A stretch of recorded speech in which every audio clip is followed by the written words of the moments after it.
A meditating monk told people not to wake him up for 75 years. This is what happened next. Immortality has been one of the most sought-after ambitions of humanity since time immemorial. Challenging fate and living on forever seems like an impossible idea that is only fit for fantasy and fiction. But what if some mystical men have already achieved it? In the Tibetan Buddhist tradition, Dashi Dorje Tejilov was a Buryat Buddhist Lama. He was born in 1852 in the countryside of Buryatia, and his parents abandoned him at an early age. He then pursued sheep rearing to sustain himself.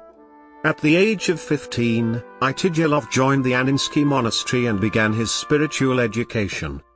He learned to read Tibetan and Sanskrit and studied many Buddhist texts during his lifetime. After becoming a religious scholar and the leader of Russian Buddhists, he raised money to provide food and clothing for World War I soldiers. When he became a revered Buddhist Lama, an astonishing thing happened. One day, he sat in a lotus posture and asked his disciples to visit him. He instructed them to visit him again in 75 years. Then, he asked them to chant a special prayer of the afterlife. But his disciples didn't dare to utter it in the presence of a living being. So, Tejilov himself began to read the prayer, following which his disciples joined in.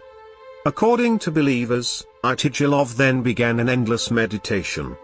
They believed that eventually, he attained a state of nirvana.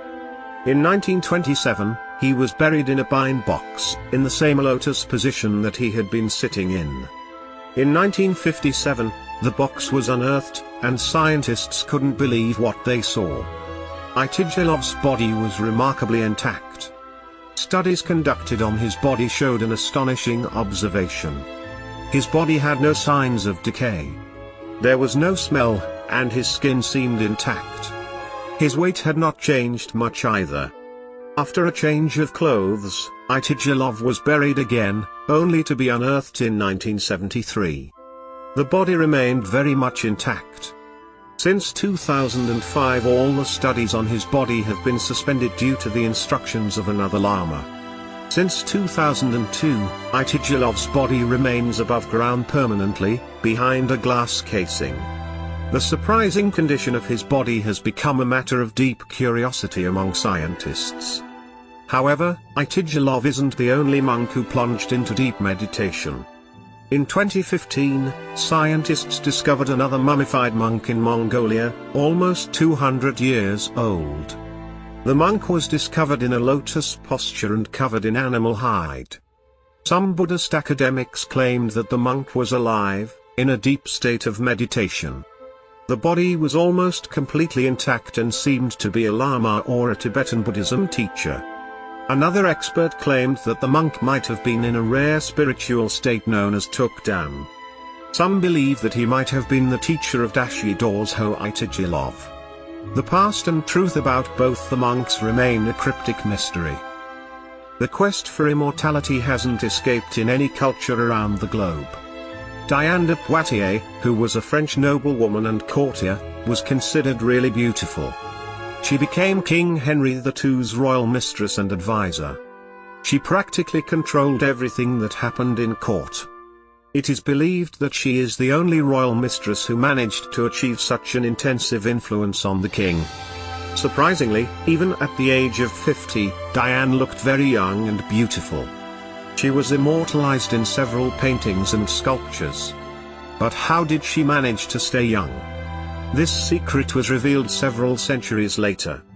When scientists dug up the remains of Diane in 2009, they discovered unusually high levels of gold in her hair. They theorized that the lady regularly took drinkable gold to preserve her youth. However, it is quite likely that this potion was the very cause of her illness that ultimately took her life.